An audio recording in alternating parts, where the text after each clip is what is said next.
Estos días de marzo de 2026 serán recordados por el inicio de la guerra Estados Unidos-Israel contra Irán y también por las reacciones a este conflicto. De hecho, creo que se ha hablado más de las reacciones de los países ante la guerra que de la guerra misma. Sabemos que Australia, por ejemplo, ha apoyado los ataques. Portugal también. Ucrania no solo ha apoyado, sino que ha mostrado cooperación militar, igual que Emiratos Árabes. Argentina ha respaldado explícitamente a Israel. Y por otro lado, tenemos a países como China, Rusia, Corea del Norte o Brasil que han rechazado rotundamente la escalada bélica. Y luego tenemos a España. Espero poner cara de neutral ahora. España proclama un rotundo no a la guerra. Y no quiero entrar aquí en cuestiones políticas o de prioridades o de elección política más bien.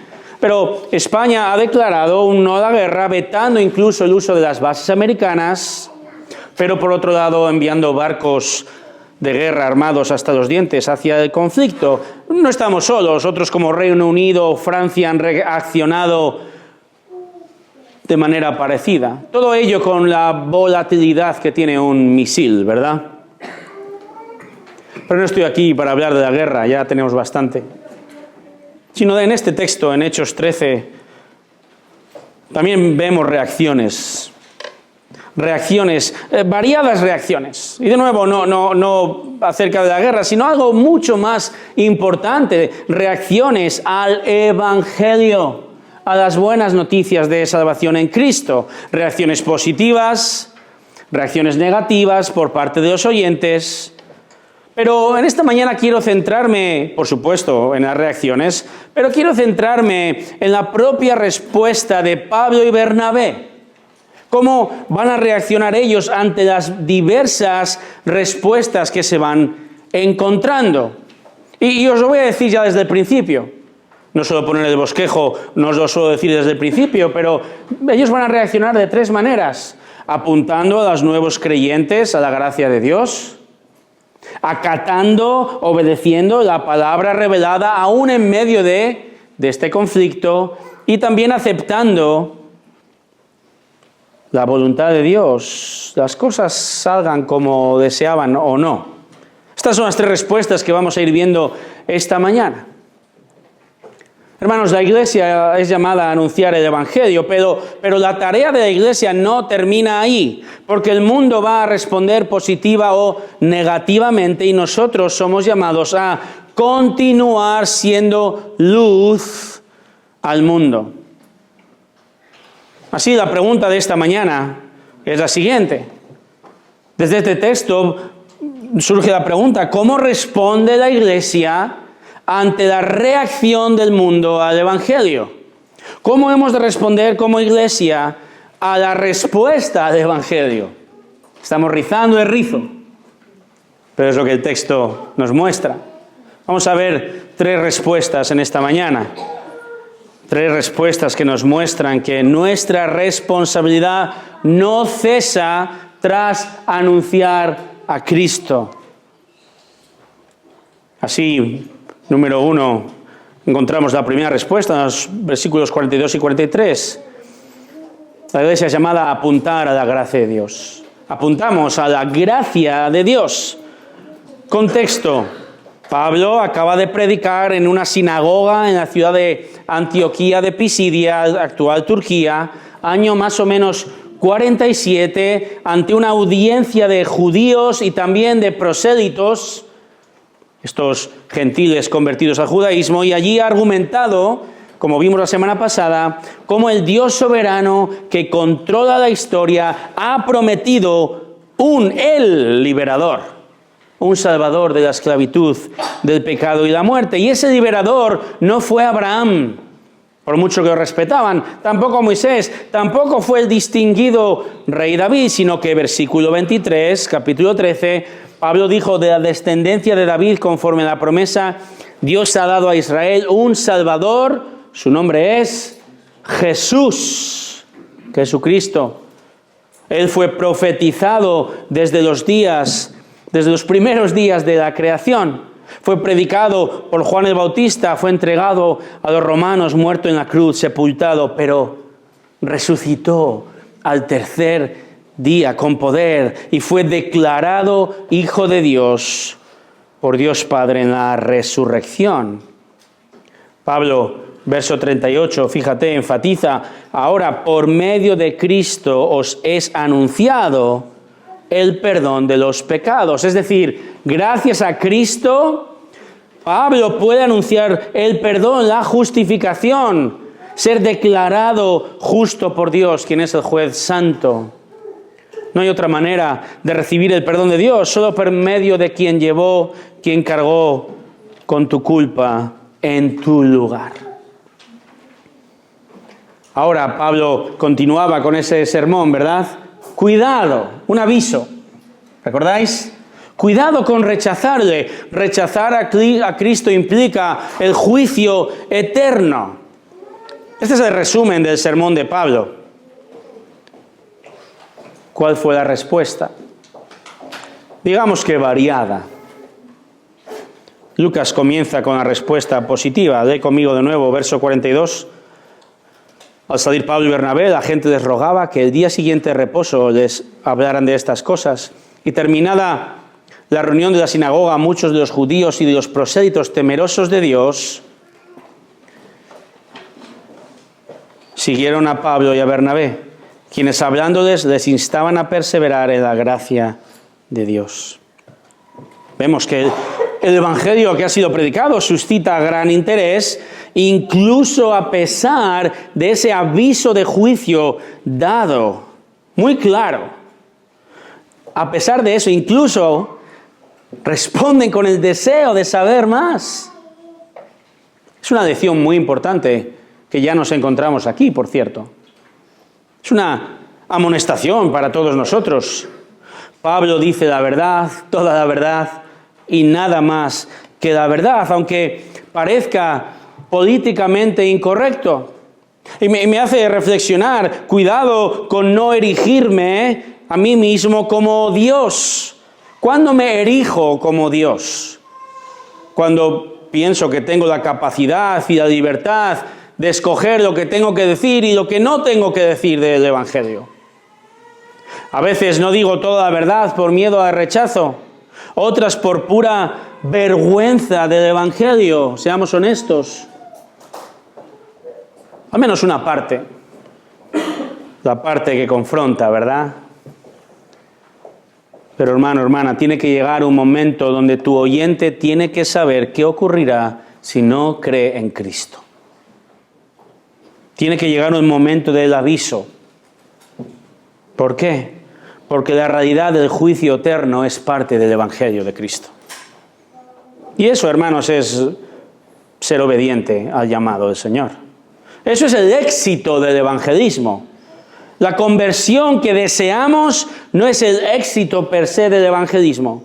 La comunicación del evangelio y todo el evangelio, eso es éxito.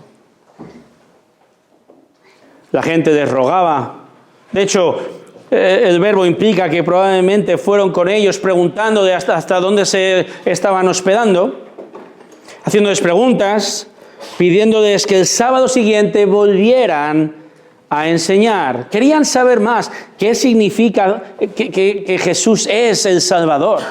¿Cómo es posible que por medio de este Jesús tengamos la posibilidad de reconciliarnos con Dios, de ser salvos eternamente? El versículo 43 termina diciendo, veamos, que Pablo y Bernabé les instaban, les llamaban, les persuadían constantemente a perseverar en la gracia de Dios. Y esto es muy importante. Pablo y Bernabé observan lo que está ocurriendo y reaccionan. ¿Cómo? Apuntando a la gracia de Dios. Su responsabilidad no terminó con el sermón. Ahora los llaman a perseverar, a continuar.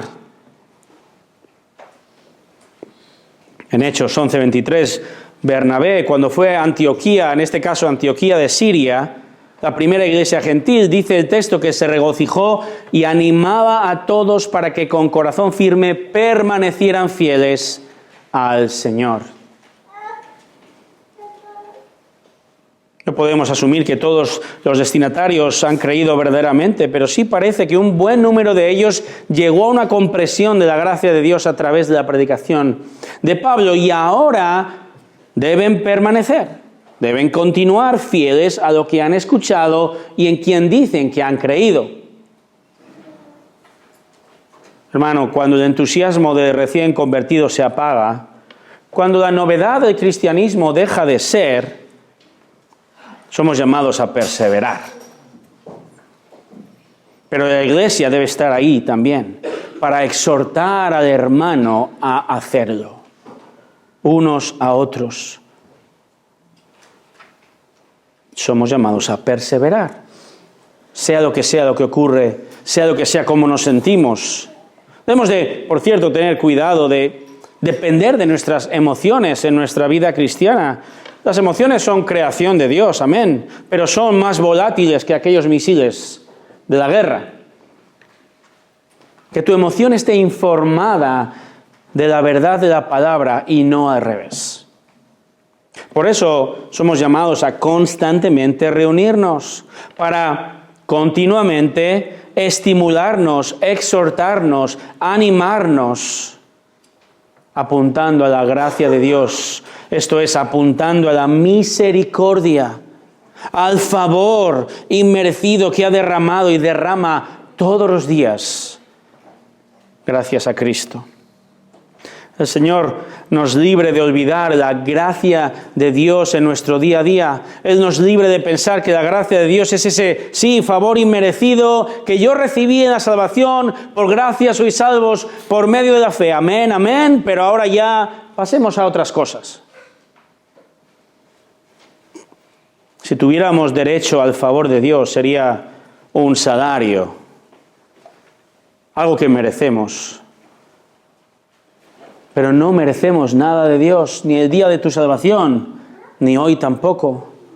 Él no nos debe nada. Nosotros le debemos su favor, tanto en la salvación como en las bendiciones que la siguen cada día. Todo es una muestra de su gracia inmerecida para alabanza de su gloria. Todo, el aire que estás respirando, la comida que comes, el lugar donde vives, el perdón que recibes cuando te arrepientes, el hecho de que no somos destruidos, aniquilados instantáneamente, injustamente al actuar con necedad y pecando.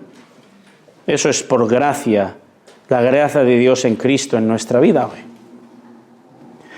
Y la gracia de Dios no solo te salvó en el pasado, te sostiene hoy. Perseverar es importante. Perseverar, además, es una prueba de la genuinidad de tu fe. Cualquiera puede venir y decir, yo creí, yo oré la oración del pecador, yo me convertí, bueno, muy bien, hay que empezar por ahí. Pero la Biblia no conoce ningún cristiano que hizo una oración en el pasado y no persevera hoy y mañana en la fe. Esa persona no es cristiana. Que no nos cuenten milongas espirituales. Quien no persevera hasta el fin no es salvo. Mi abuela se bautizó con 18 o 20 años. Fue a la iglesia una temporada. Y luego pasó 80 años después, rechazando a la iglesia y al Señor de la iglesia.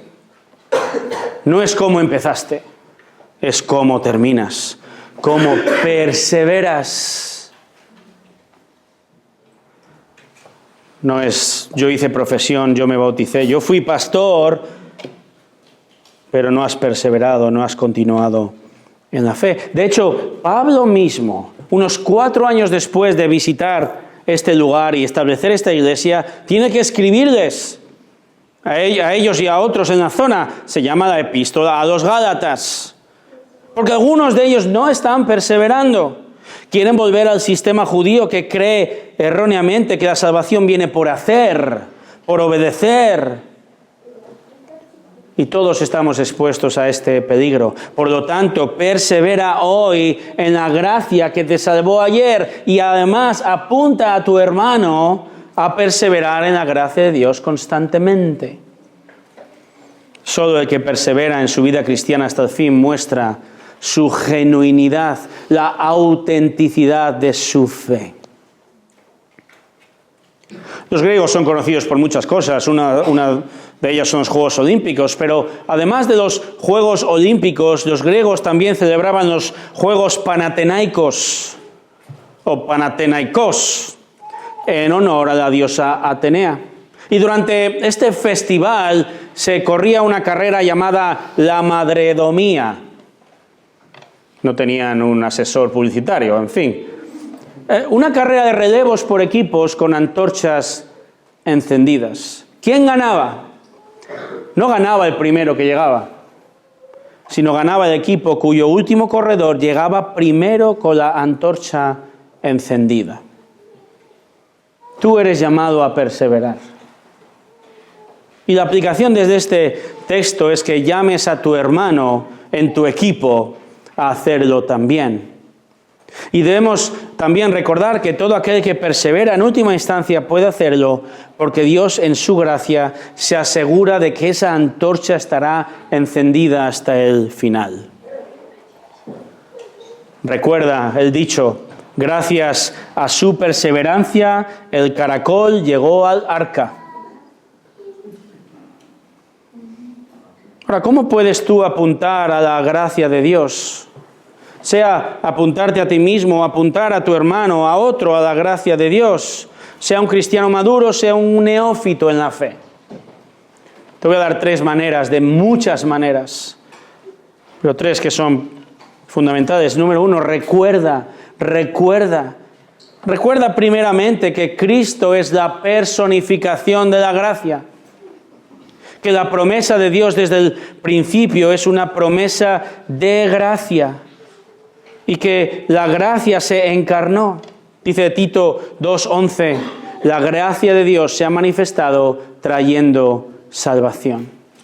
Por lo tanto, recuerda, mira, apunta, aprende, adora al Señor. Él es la personificación de la gracia. Número 2, predícate la verdad.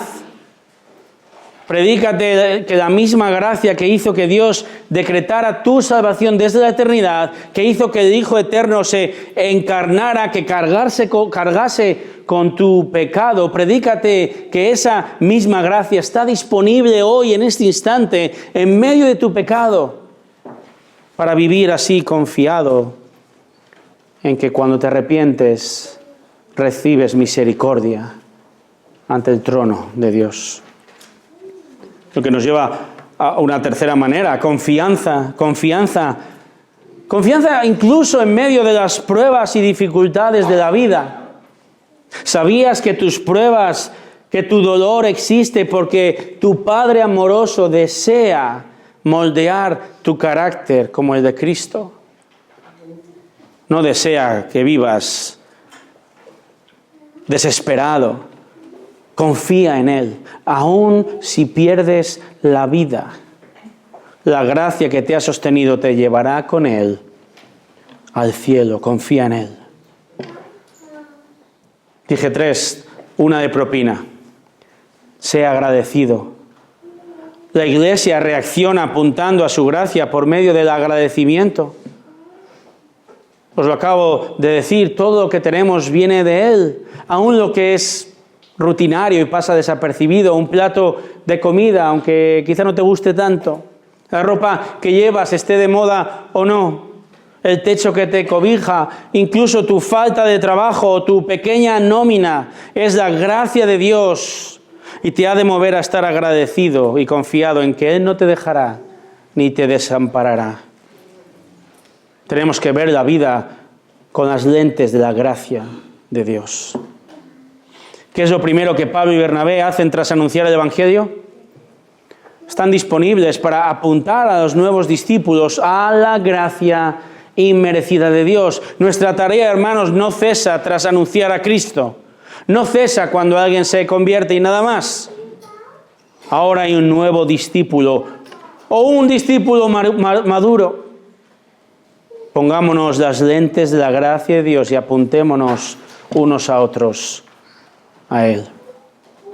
¿Cómo responde la Iglesia ante la reacción del mundo del Evangelio? Segunda respuesta, la Iglesia acata la palabra de Dios. Versos 44 al 49. Aún en medio de rechazo, acata, no ataca, acata, obedece la palabra de Dios. Hay que aliterar. Verso 44. El siguiente día de reposo, casi toda la ciudad se reunió para oír la palabra del Señor. Pero cuando los judíos vieron la muchedumbre, se llenaron de celo y blasfemando contradecían lo que Pablo decía. Los problemas no tardan en llegar, ¿verdad? El siguiente sábado una multitud se agolpa para oír a los dos predicadores. Lucas, verso 45, nos muestra otra respuesta ahora. Los judíos están llenos de celo, envidia. ¿Por qué? ¿Por qué? ¿Por qué es esto?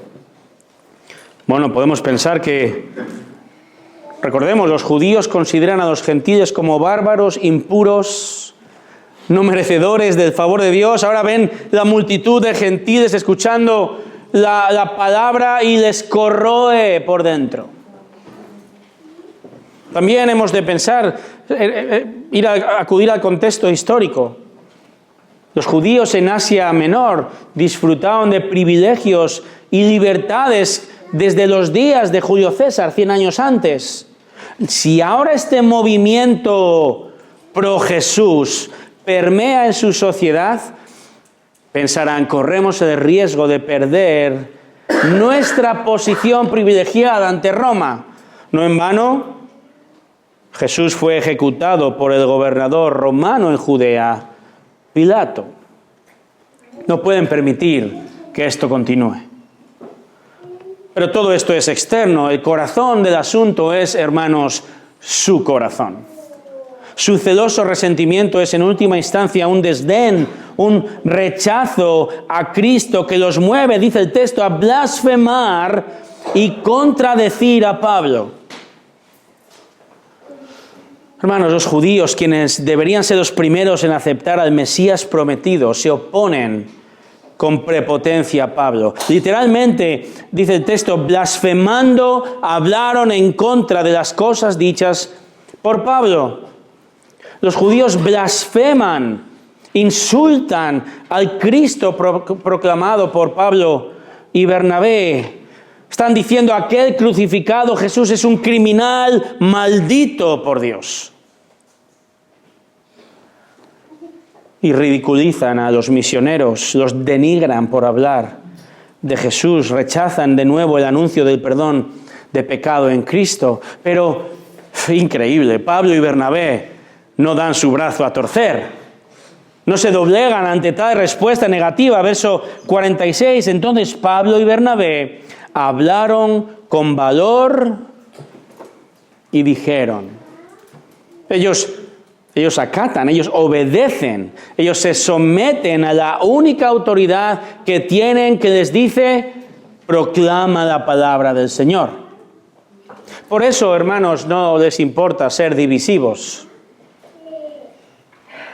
porque la palabra divide, porque el Evangelio divide, porque la doctrina divide y debe dividir entre los que aceptan y los que rechazan.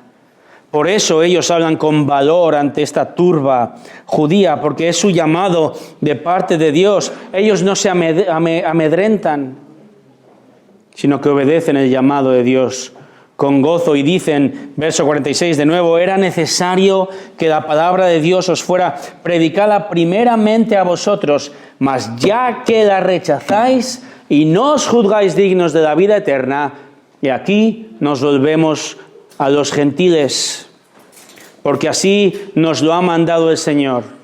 Te he puesto como luz para los gentiles, a fin de que lleves la salvación hasta los confines de la tierra. Permitidme ahora enseñar algo importante. El orden de la proclamación del Evangelio es importante. Y la palabra de Dios en el Nuevo Testamento específicamente nos dice que es al judío primero. Primero al judío. Así lo quiso, así lo hizo el propio Señor Jesús.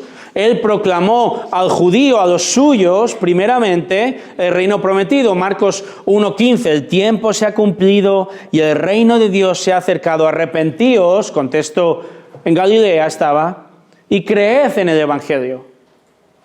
Mateo 15:24, el Señor dice, no he sido enviado sino a las ovejas perdidas de la casa de Israel. En otras palabras, el Mesías mismo vino a predicar la venida del reino, la salvación a su pueblo Israel. Y por cierto, si Israel se hubiera arrepentido ante su Mesías, Jesús hubiera establecido su reino terrenal prometido a los patriarcas. Por eso proclamó la salvación a los judíos, les proclamó la única posibilidad de ser parte de ese reino glorioso. Pero todos sabemos qué ocurrió, ¿verdad? Lo rechazaron, a los suyos vino y no le recibieron. Por eso Jesús, entre otras cosas, cito Mateo 22:43, el reino de Dios os será quitado a los judíos y será dado a gente que produzca los frutos de él.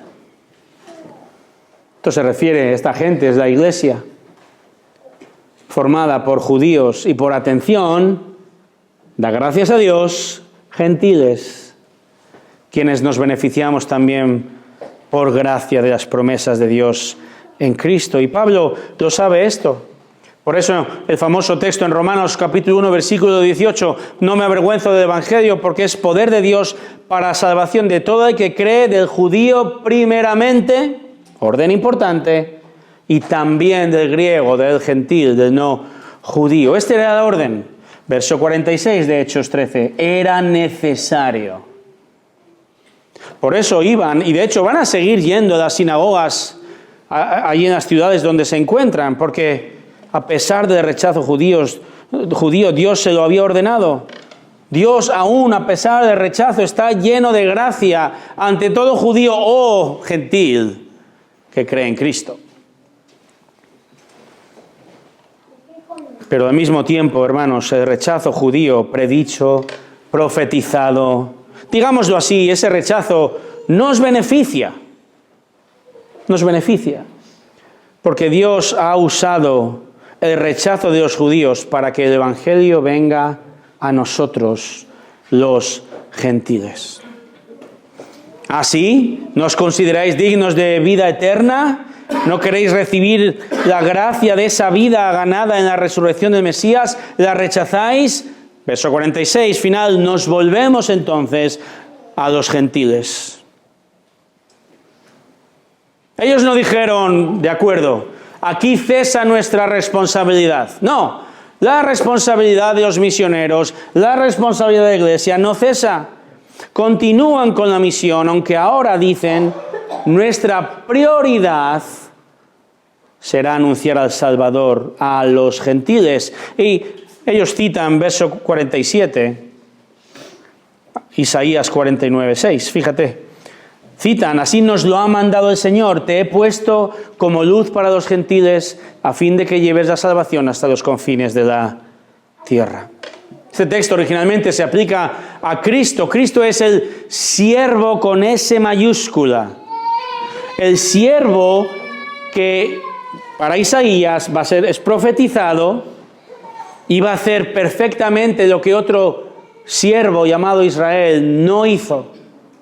Ser luz a las naciones. Porque en el plan de Dios desde la eternidad, Él no solo ha predestinado un rebaño judío, sino también un rebaño gentil. Entonces, Pablo y Bernabé toman el texto y lo aplican para sí. Nosotros ahora somos instrumentos para llevar el Evangelio también a los gentiles. Va a ser nuestra prioridad. De nuevo, no van a dejar a los judíos, pero la prioridad va a ser los gentiles. Por eso irán por todo el Mediterráneo. Nosotros continuaremos anunciando a Cristo a pesar del rechazo. ¿Sabías que la penicilina se produjo masivamente para ser usada por los soldados aliados heridos en la Segunda Guerra Mundial? No sé si sabías que Internet se desarrolló solo para los militares, o que tu almohada viscoelástica o tu colchón fue desarrollado por la NASA para amortiguar el asiento de los astronautas. 3 de muchos inventos con aplicaciones primeramente muy específicas a un grupo específico, pero gracias a Dios hoy todos disfrutamos y usamos especialmente la almohada viscoelástica, todo hay que decirlo. Inventos con aplicaciones específicas. ¿Cuánto más el mayor, permíteme la expresión, invento? ¿Cuánto más la mayor y mejor idea jamás contada y aplicada, que es el Evangelio del perdón de los pecados? Y nuestros misioneros, a pesar del rechazo, a pesar de la hostilidad, acatan, obedecen la voluntad de Dios, proclaman a Cristo ahora a todos. Versículo 47 comienza: así nos lo ha mandado el Señor. La iglesia, hermanos, debe obedecer lo que el Señor manda en su palabra. Hay una respuesta positiva o negativa.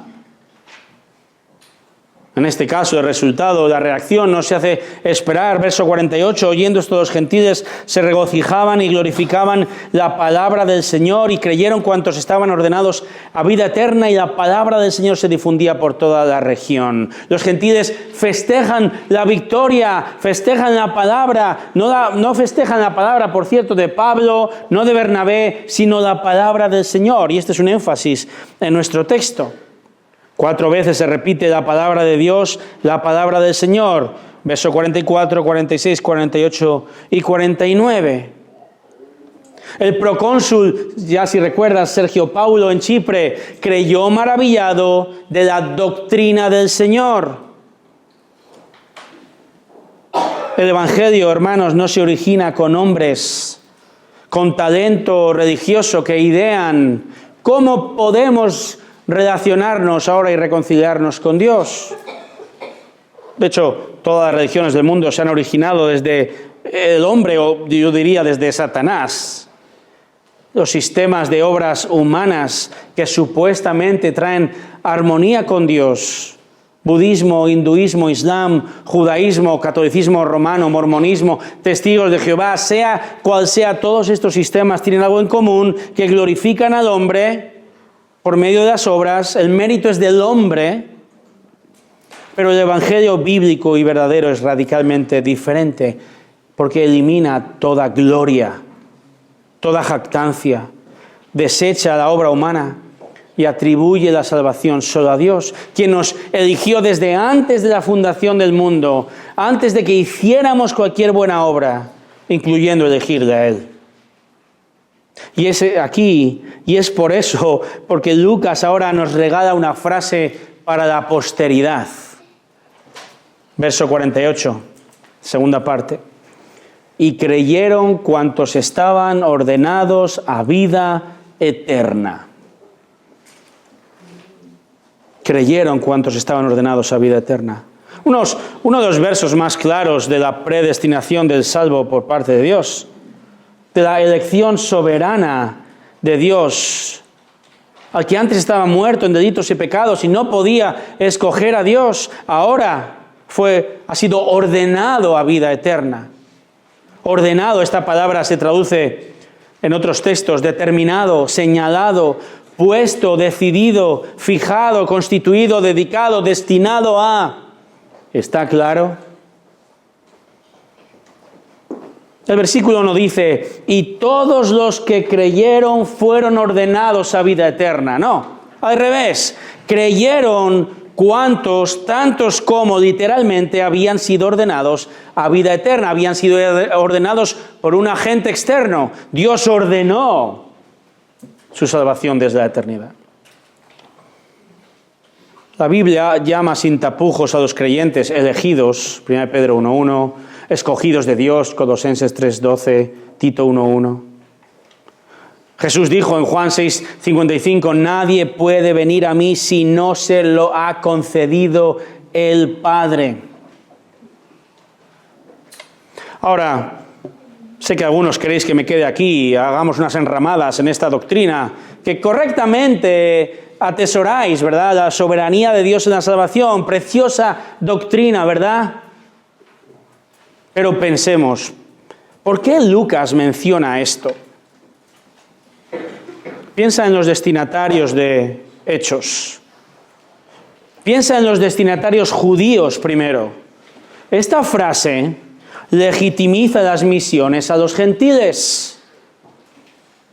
Dios también ha ordenado, ha escogido, ha salvado desde la eternidad a los gentiles. Acatemos su voluntad y vayamos a predicar. Piensa en los gentiles destinatarios de Hechos.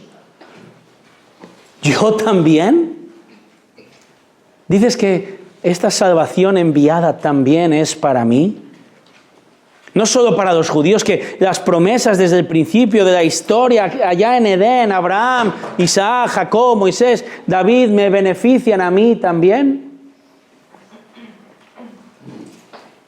En otras palabras, y a modo de aplicación, la elección soberana de Dios es la gasolina que mueve las misiones porque asegura que hay pueblo de Dios.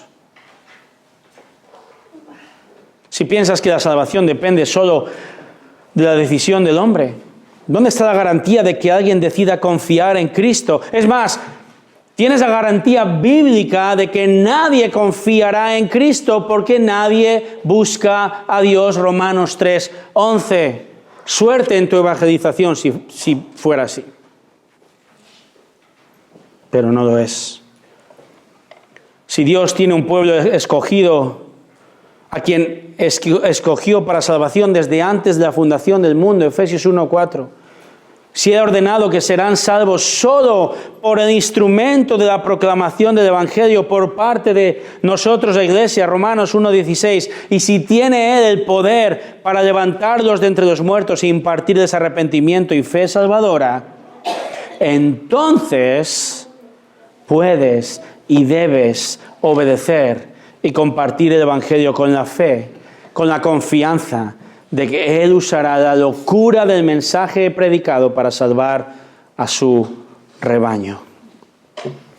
Lucas no está intentando ni por asomo comenzar una guerra aquí.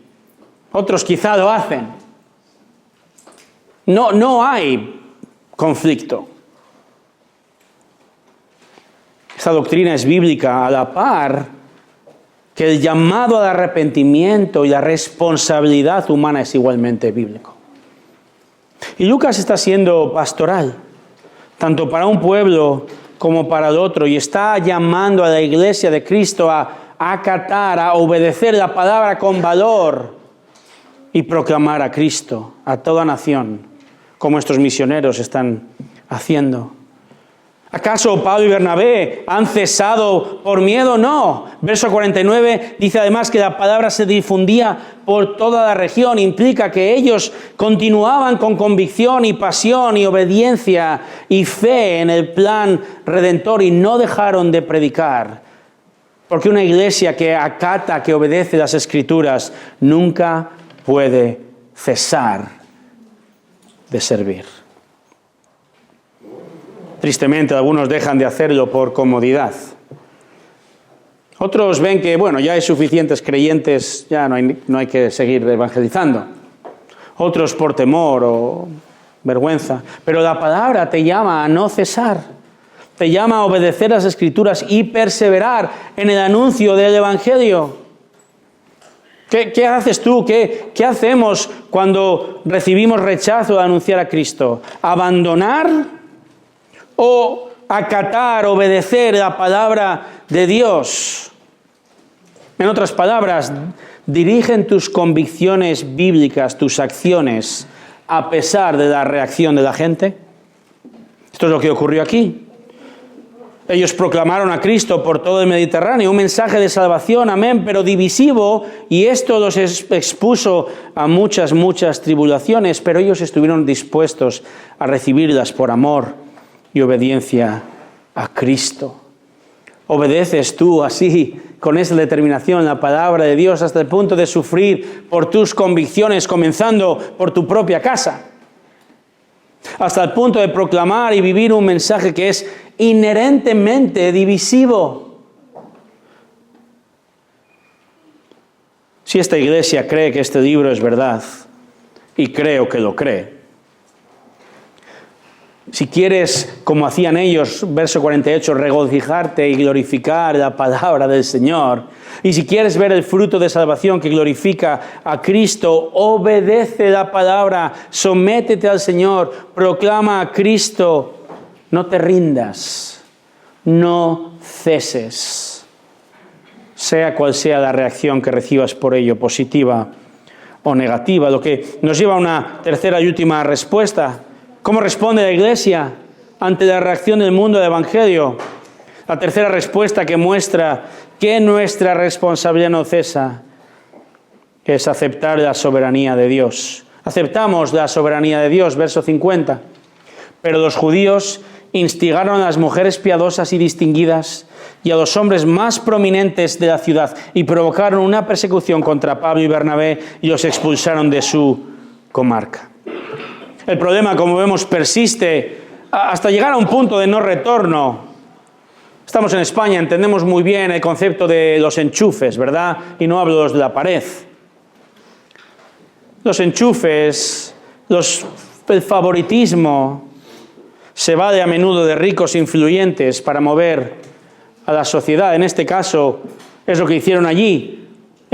Buscar, enchufar a los prominentes y a los importantes para hostigar a los creyentes y rechazar a Cristo. Dice el verso 50 que contactaron con mujeres piadosas, mujeres religiosas. Probablemente ellas y los hombres prominentes, importantes de la ciudad, quizá acudían a la sinagoga o eran benefactores de ella y mueven los hilos para echarlos de la ciudad y de la comarca realmente. Pablo y Bernabé finalmente aceptan que Dios los está mandando a otro lugar, pero lo aceptan con un gesto significativo. Verso 51. Entonces estos sacudieron el polvo de sus pies contra ellos y se fueron a Iconio. Y los discípulos estaban continuamente llenos de gozo y del Espíritu Santo. Este gesto de sacudirse, muy importante, niños, cuando llegáis a casa y vuestras mamás os lo dicen, por cierto. Pero este gesto, en este contexto, muestra una gran ironía, porque eran los judíos quienes se sacudían el polvo de los pies cuando volvían de un viaje por tierra gentil y entraban a su tierra santa. Hay que quitar la deshonra, dejarla fuera, como el barro queda fuera de la casa, o debería. Pero en este caso, Pablo y Bernabé lo hacen, ellos mismos simbolizan que no son responsables de la hostilidad y el rechazo de los judíos. Realmente este es un acto de condenación para ellos. Allí os quedáis. No hay más terrible maldición que dejar al hombre abandonado a su incredulidad. Qué terrible dejarle ir y que prosiga su camino en contra de Dios de manera natural. Más veces que menos tenemos que perseverar y quedarnos e insistir, pero en otras ocasiones hay que huir, si es la voluntad de Dios. ¿Qué hace un escocés cuando está huyendo de caníbales? Parece un chiste, pero es la pregunta que el misionero John Patton se hizo. Pensé que Dios querría que rescatara a estas personas, pero ¿cómo puedo rescatarlas si he de huir de ellas? John Patton había llegado a la pequeña isla de Tanna en el Pacífico Sur, año 1858, y pocas semanas después la tragedia ocurre. Su esposa y su hijo posteriormente mueren debido a las fiebres. Patton mismo con sus propias manos cava las tumbas de su familia y, atención, tiene que dormir sobre ellas para evitar que los nativos los desentierren porque eran caníbales, ¿ya me entendéis? En otra ocasión se tuvo que esconder en lo alto de los árboles para evitar ser capturado, y tras años de esfuerzo, en 1862 los jefes tribales deciden matarlo de una vez por todas. Un nativo amigo lo alerta, le dice: he oído que cortarán vuestros cuerpos en pedazos para comérselos en cada aldea. John finalmente decide, muy a su pesar, abandonar la isla y, escribiendo posteriormente de su salida, reflexiona: mientras me alejaba de Tanna a bordo del barco, con el corazón cargado de dolor y preguntas, sentí que todo mi trabajo y sufrimiento habían sido en vano. Sin embargo, con el tiempo entendí que Dios puede usar incluso nuestras derrotas para cumplir sus propósitos. Lo que parecía una pérdida irreparable se convirtió en el inicio de una obra mucho más grande en otras islas y lugares donde el mensaje llegó y transformó vidas. Nuestra sabiduría consiste en hacer la voluntad de Dios y dejar los resultados en sus manos. Este misionero huyó, Pablo y Bernabé huyeron, pero ninguno de los tres abandonaron, ¿verdad? No cesaron de su responsabilidad, fueron a otro lugar, a otras personas. En este texto dice que fueron a Iconio, sureste. Aceptaron la voluntad de Dios en su ministerio. Fueron sumisos a la voz del Señor y eso bendijo el ministerio. Es más, el Señor en su voluntad, la iglesia de Antioquía de Pisidia sigue creciendo. Termina el texto que los discípulos ya son discípulos. Están continuamente llenos de gozo y del Espíritu, movidos a obedecer al Espíritu Santo y su palabra. Y la implicación, hermanos, es que la ardua tarea de perseverancia por parte de Pablo y Bernabé trajo fruto, hasta el punto que aún tras huir quedan ya discípulos gozosos de obedecer y perseverar en la gracia de Dios.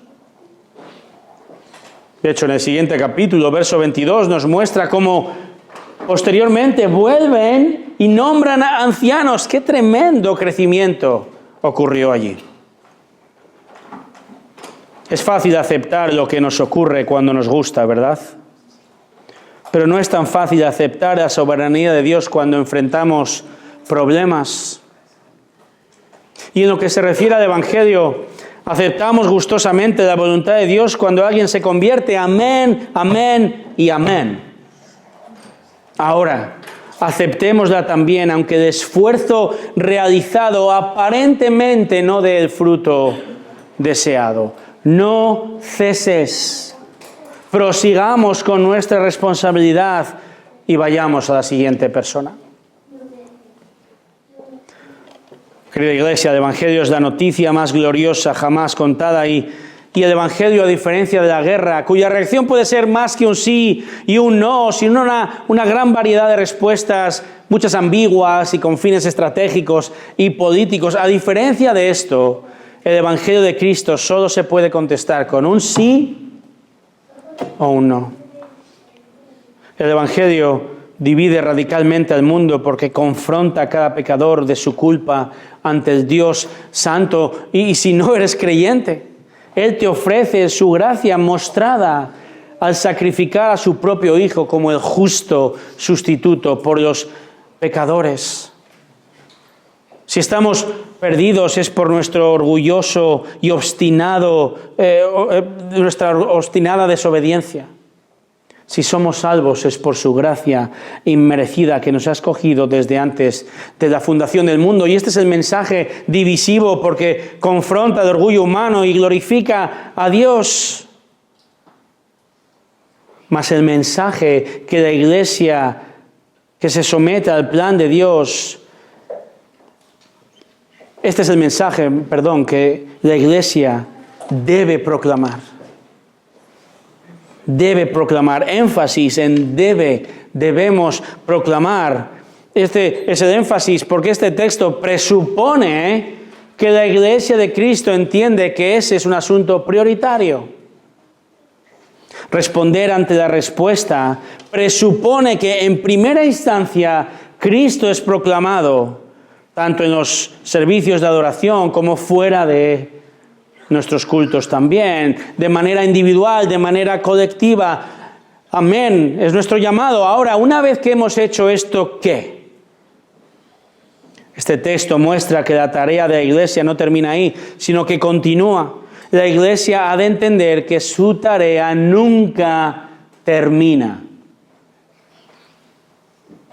¿Nos damos cuenta de que llegaremos al final de nuestro cometido cuando Cristo vuelva por su Iglesia y no antes?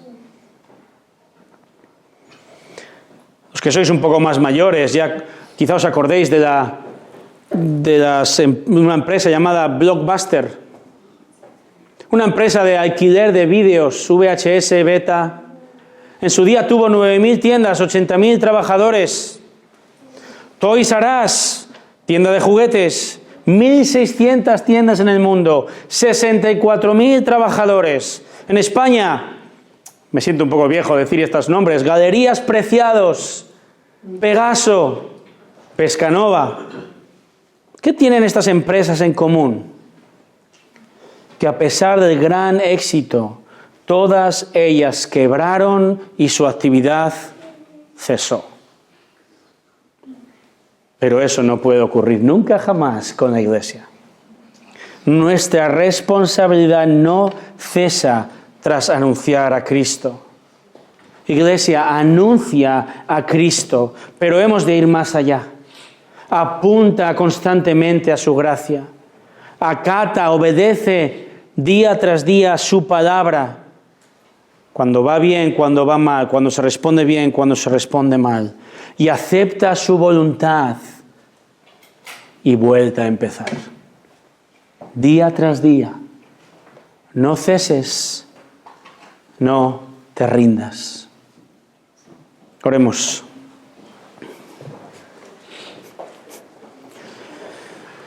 Ciertamente, Señor, nuestra vida terminará, pero la vida de la Iglesia no va a terminar, al menos no va a terminar hasta que tú vuelvas. Somos llamados a perseverar, a continuar, a apuntar a tu gracia. Somos llamados a hacer discípulos, a proclamar el Evangelio y continuar con el ministerio.